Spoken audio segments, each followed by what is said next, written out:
The following is a special presentation of Tony Kurre Radio. Welcome back to another UAB Director's Chair. He is the athletic director for the UAB Blazers, uabblazers.com. Check out their website for everything that is the UAB Blazers, and go Blazers. Mark, happy holidays to you. We'll just be straight out with you. We're recording this show on Turkey Eve, the day before Thanksgiving, and I will tell you this.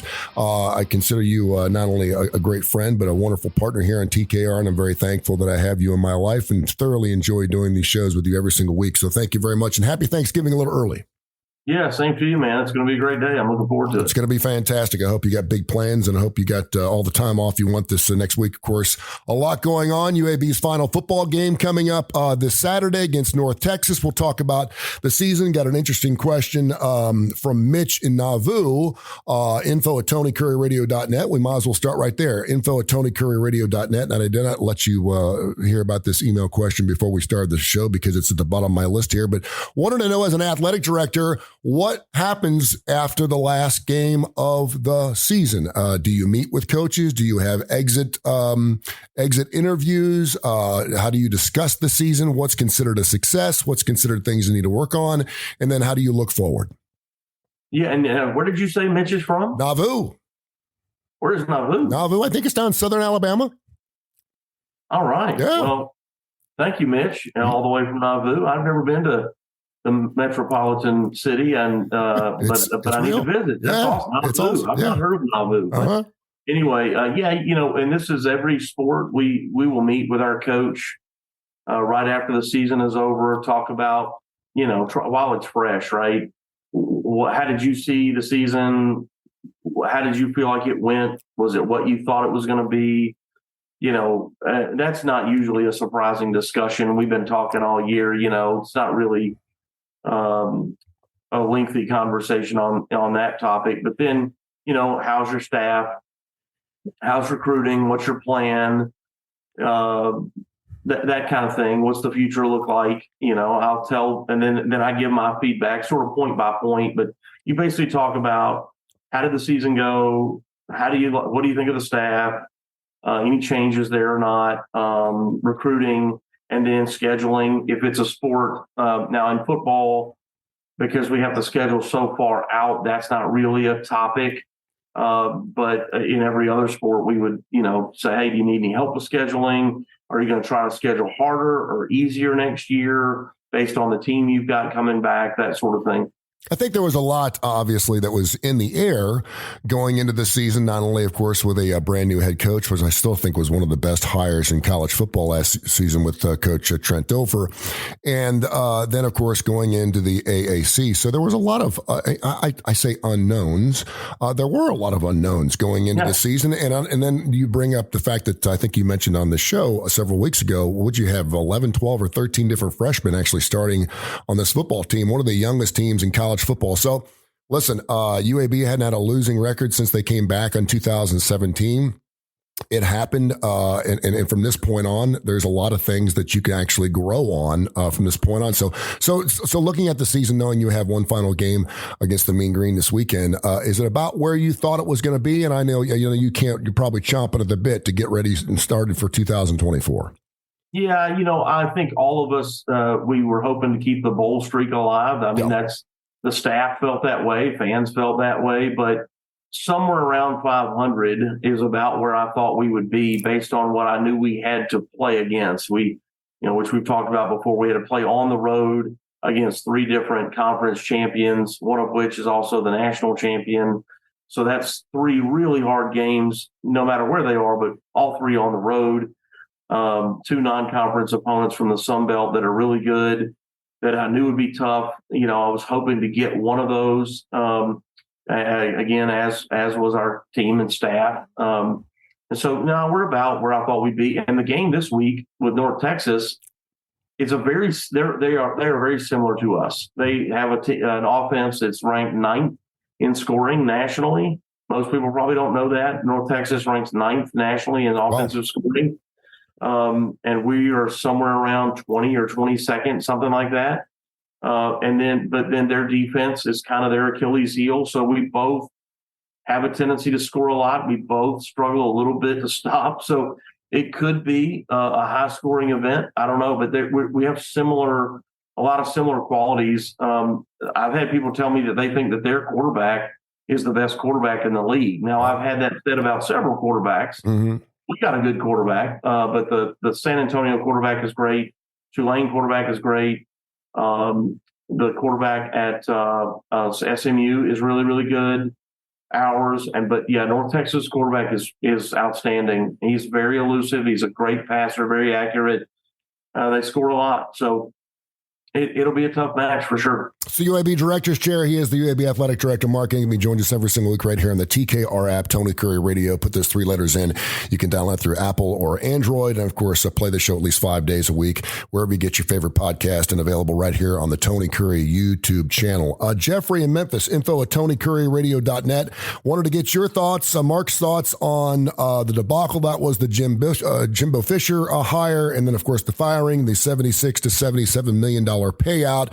He put a smiley face on his email. Did Mark chuckle when they end up firing Jimbo Fisher? Because I think a lot of people think that you bring in the right coach and you spend all this money, it's going to buy you a national championship. And obviously it didn't turn out that way for a school that probably have as many resources as any other school in Power 5 history.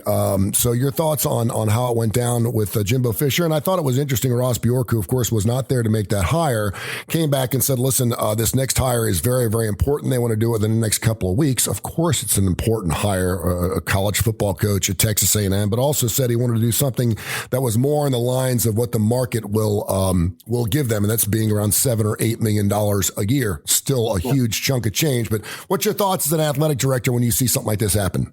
Well, I don't ever laugh at anyone else's misery. Look, man, sports are sports. You win, you lose. It's up and down. The last thing I'm going to do is chuckle at anybody else's discomfort. It's hard. And I mean that for Ross, who I used to work with, and I mean that for Jimbo, who I don't know and have never met. Everybody's trying to win. Everybody's practicing and training and recruiting, and we're all trying to do the same thing, which is what makes it so hard. I appreciate what Ross is saying, that he's going to sort of level set again with their salary. But remember now, when Scott Woodard, who's the AD at LSU, when he hired Jimbo at Texas A&M, he was hiring a guy that had won the national title at Florida State. Mm-hmm. So it isn't often that you're hiring a coach who just won the whole thing at another Power 5 school, which is what they did. And so that's how I guess I would say that Jimbo and his agent were able to negotiate that. Is you're not just hiring another person, you're hiring one of only a select few people that are in coaching that have won the national title. And that's what Texas A&M got.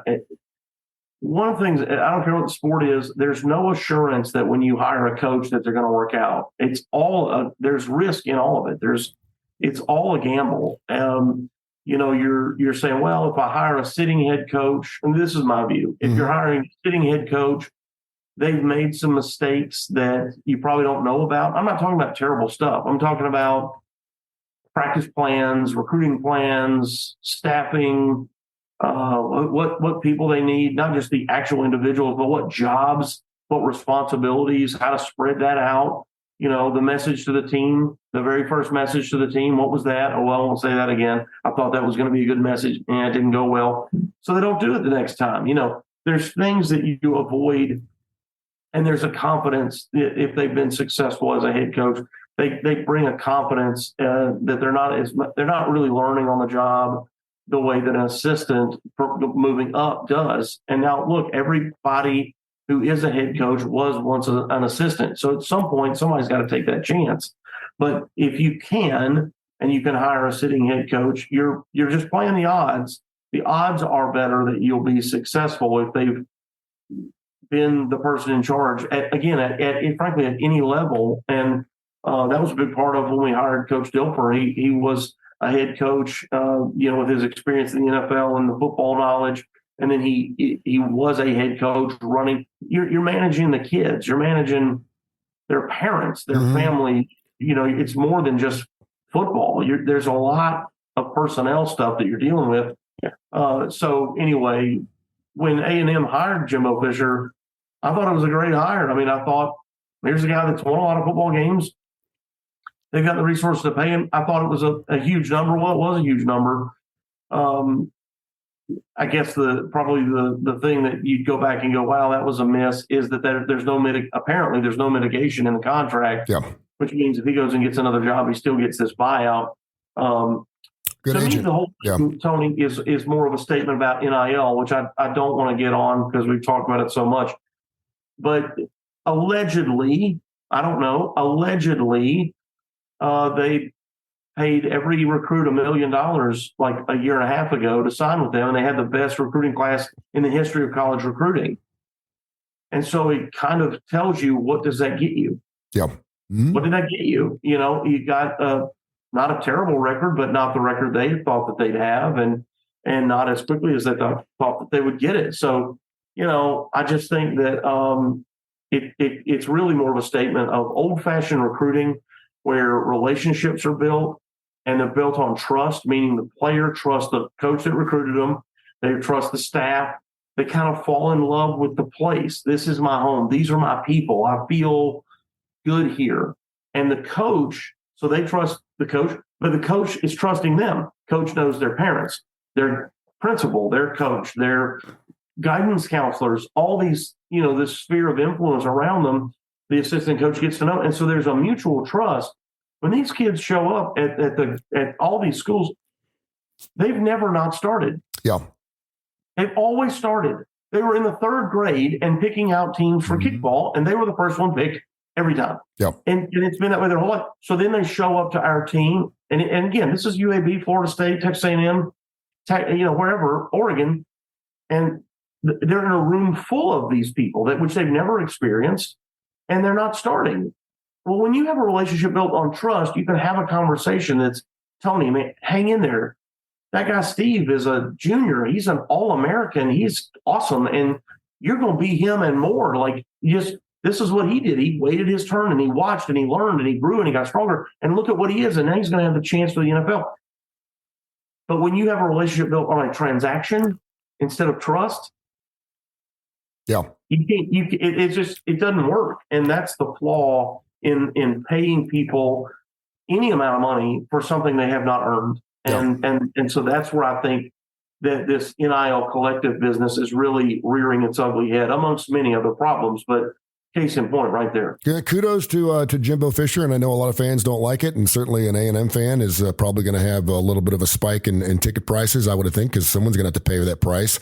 But he had a hell of an agent, and he got the deal, and if they're willing to pay for it, that's great. You know, I think about, too, Mark, other coaches who have won national championships, or it's national championship or bust. I respect Jimbo Fisher that he took that position, knowing that if he didn't win a national championship, or at least play for one, successfully and consistently, that it was going to be considered a bust at A&M, and it was.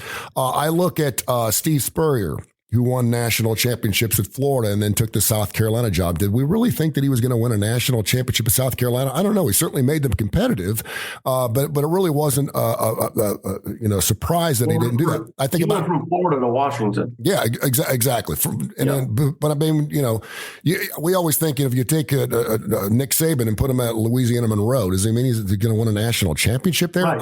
I don't know. There's the resources obviously aren't the same. Yeah. And I think about Mac Brown going to North Carolina. I think he's done a fantastic job. A guy who won a national championship at Texas. Do we think he's going to win a national championship in North Carolina? I don't know. But that's where I have, and I know a lot of people don't like this guy, and I've met him numerous times. He seems to be a sweetheart of a guy, and he's a Notre Dame guy. But Brian Kelly, another one of those guys where he knew leaving Notre Dame and going to LSU, there's only one thing that he can do to save his butt. And I don't know how much time he's going to have to get there, but he's got to win a national championship at LSU, or else it's not going to be considered a success. And that may not be fair, but I do give them the credit in the fact that these coaches challenge themselves enough to say, listen, I should have all the resources, I should have all the pieces and the players in order to survive and play at the highest level at this particular school. Right. So, well, we'll see what happens. Yeah, I totally agree. They're really putting themselves out there. Yeah, they are, and that's why they should get a hell of a contract, because if it doesn't work, they're going to get fired. That's right. So, hey, listen, we had a very interesting show that we talked about. Kip Kiefer, who's a friend of mine, Birmingham Racecourse Casino executive director, and myself, we do a sports show every single week. And we were talking yesterday about the college football playoff series. And it's really cool because at our age, we remember when I remember watching Washington this past week against Oregon State, and they hadn't started 10-0 since 1991 when they were the co-champions. And first of all, you talk to young people today and they're like, what's a co-champion? They actually had co-champions in 1991. I'm like, we had a Writers' Poll in the UPI. And so that's how it used to be. And then, of course, we brought the BCS in where we brought a lot of computerization into the play. And I know a lot of people didn't like that. And that lasted about 9 years. And then, of course, in 2014, the college football playoff came into play where we have these 13 knuckleheads in a room and they have to recuse themselves and all these other things. And now we're going into, this will be the last year we have a 4-team playoff. We'll have 12 teams next year. And I do think it's interesting. You look at an LSU who's only 2 spots removed from being in the top 12 with 3 losses. Is that something we want to see in our college football playoffs? I don't know. Does that mean a 3-loss team will get in? Who knows? But I had a question from someone that wanted to know, where do you see the future of the college football playoff series going from this point on? Are we going to be 12 teams from here on out for a while? Obviously, TV money plays a lot into everything we do in sports, but where do you see it going? Where do you want it to see it go? I know this is a very broad question, but conference realignment plays largely into this because there are tie-ins there. But your overall view on where we're headed next year? Well, I wasn't against the BCS, and other than how you should never say never. I don't think there was a year where it didn't work out where the best team was number 1. Yep. The only year that I can remember is the year that Auburn was undefeated and didn't get in because there were 3 undefeateds. Yep. The only year that I think that had a lot to do with the creation of the playoff. I'm excited about the 12 team. I'm about inclusion. I like the idea that more people are involved. It doesn't matter if UAB, if we win the American and we get in and we play whoever, Southern Cal, and they beat us by 30 or whatever. So what? Yeah. I mean, if they're the best, play us, let's figure it out. And that's what's great about the NCAA basketball tournament, which I also think it should double in size because it's more fun and it's more games and fans love it. The players love it. It's exciting. It's really what they live for. And so this is a nice step towards that. The only problem with any of it on the football side is that, different than say basketball, is just the physicality of the game. You're adding another game in. If you play 12 games, then you play your conference championship. That's 13. Then you play another couple of games. Like, it's a lot of football. 15, 16 football games is a lot because you're taking tests and writing papers and final exams and holiday break, and then you got to start another semester, right? Like, you're still playing football from the fall, but it's January now, and we're still playing college games. And so we started a new semester. And so, that's really hard to me. But for all the people out there that want to say, oh, it's just a money grab or whatever, the players love it. Yeah. The players who are in the playoff love it, and they love being in the playoff. They want to play. I think they're smart enough to realize that games played, snaps played against quality opponents is good for their future. And so this notion that they're being taken advantage of, that's ridiculous. It's also a great experience for them and great trip to play in front of millions of people and showcase their talents and perform. They love it. Yeah. Before we get into some classic rock, I wanted to mention the UAB basketball program. They lose their first couple of games of the year on last-minute possessions.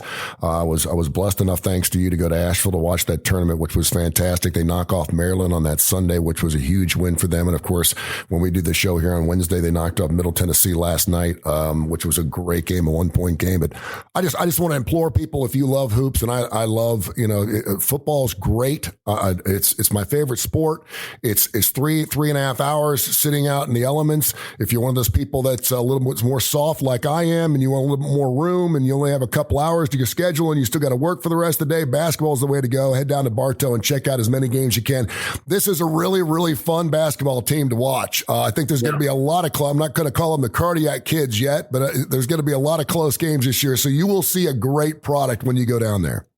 Yeah, and this Saturday, while football's on the road playing North Texas at 1, I know the Iron Bowl's at 2:30, but our women's basketball team plays at noon, and our men's basketball team plays at 5, a doubleheader down at Bartow. So here's what there you go.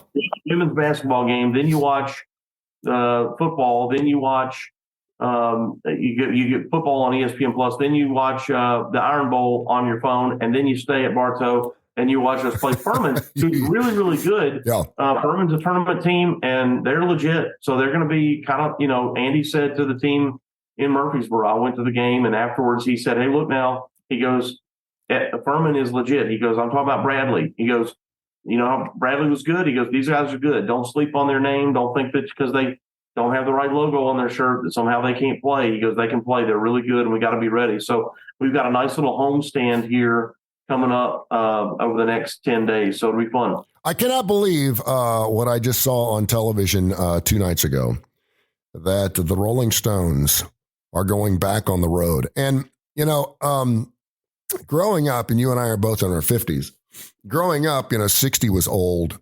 Then 70 was old. And now that I've gotten to be 57 myself, I realize that it's just not that old. And we see coaches who are coaching well into their 70s, and Nick Saban's there. And of course, Mac Brown's there.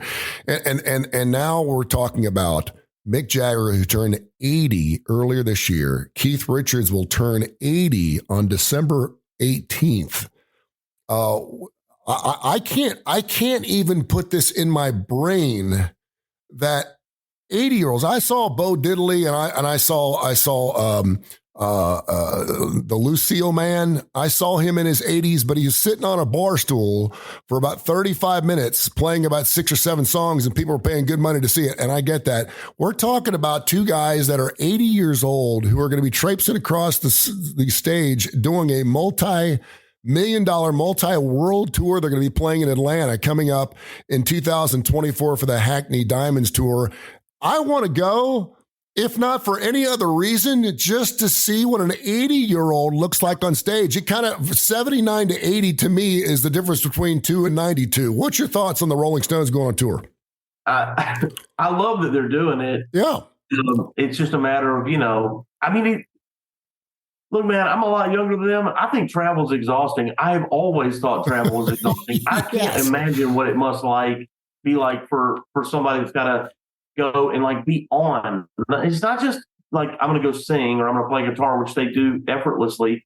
No, they're performing. They are on. They are live. They are, energetic and moving around, and the lights and the heat and the whatever. And it's a late night, and then they shower up, back on the bus, on the jet, whatever, and off you go to the next city. And I think it sounds really hard, glamorous in some ways. Yes, financially, lucrative, but boy, I bet it's hard. So God bless them for being able to do it. I think it could be fun to see. I mean, it's the Rolling Stones, man.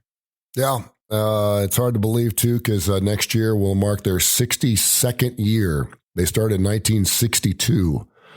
They're 60. So we talk about the 50th anniversaries of Foreigner and Journey, and Rush is going to be celebrating its 50th anniversary. They've been doing it for 62 years. And for me, it's kind of a Kiss thing, man. As long as they want to keep performing for me, and I get a chance to go, I just want to go and say it. And listen, they may have to add some extra lights to it. They may have to have some background singers, some background players. Charlie Watts is now gone. But listen, it's still the Rolling Stones. To say you've actually seen that band play live, I think is certainly something that should be on a bucket list. Hey, great stuff, man. I am thankful for the Rolling Stones, and I am thankful for Mark Ingram and the UAB sports program, and of course your athletics. Have yourself a wonderful holiday, and we'll catch up next week. All right, bro. Thank you, man. You too. This has been a special presentation of Tony Curry Radio.